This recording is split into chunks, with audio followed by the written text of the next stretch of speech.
जयराम जी की। अज तारीख़ 18 ऑगस्ट। स्वामी लीलाशाह वाणीअ में तव्हांजो स्वागत आहे। अज जो विषय आहे बुरियुनि आदतुनि जो त्याग। स्वामी लीलाशाह महाराज जिन फरमाइनि था त भगवान जे भजन करण लाइ शरीर खे निरोग रखिजे, उन लाइ ब्रह्मचर्य जो पालन कजे, छाकाणि त वीर्य आहे शरीर में बादशाह, इन करे उन जी रक्षा कजे। तंहिंखां सवाइ चांहि पीअण, बीड़ी ऐं सिगरेट छिकण, सिनेमा ॾिसण छॾे ॾियो ऐं पंहिंजे औलाद में इहे आदतूं न विझो। चांहि मां कई नुक़सान आहिनि। वॾी ॻाल्हि त बुख मारे थी ऐं बदहाजमो पैदा करे थी।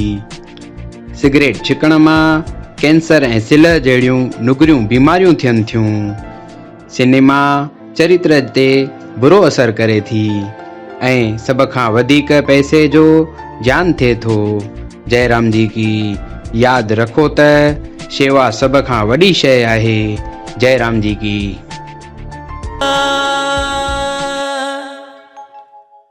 पुण्य हिंसा भेदवाणी पावन जानो अंतर्यामी भगवन घट घट बसे मानो। जो भक्त जय राम जी की मन से कहेगा, स्वामी लीलाशाह को नित्य ही वो पाएगा।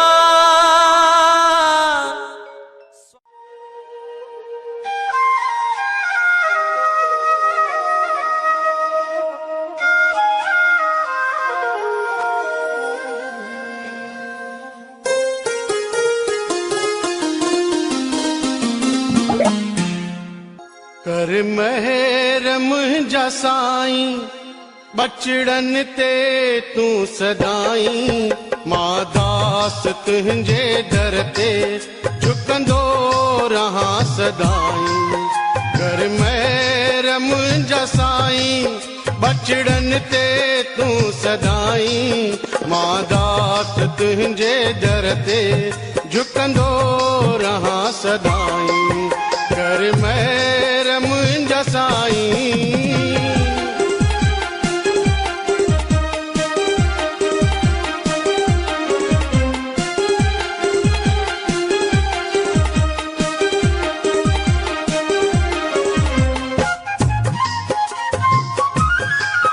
जांचे ॾिठो दुनिया के कोई ना है कंहिंजो।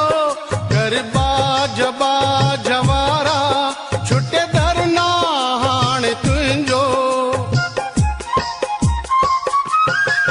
जांचे ॾिठो दुनिया के कोई ना है कंहिंजो। कर बाज बाजवारा छुटे दरना हाणे तुंहिंजो। कृपा जी जीअं चाहीं तूं हलाई। मां दास तुंहिंजे दर ते झुकंदो रहां सदाई। कर महर मुंहिंजा साईं।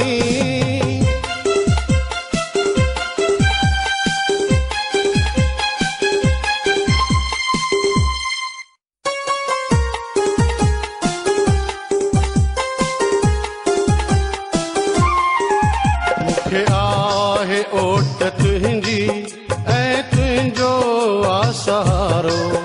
मझधार में या कश्ती ऐं दूर या किनारो। मूंखे आहे ओट तुंहिंजी ऐं तुंहिंजो आसहारो। मझधार में या कश्ती ऐं दूर या किनारो। ओ दीन बंधु दाता कश्ती किनारे लाई। मां दास तुंहिंजे दर ते झुकंदो सदाई कर मेहर मुंहिंजा साईं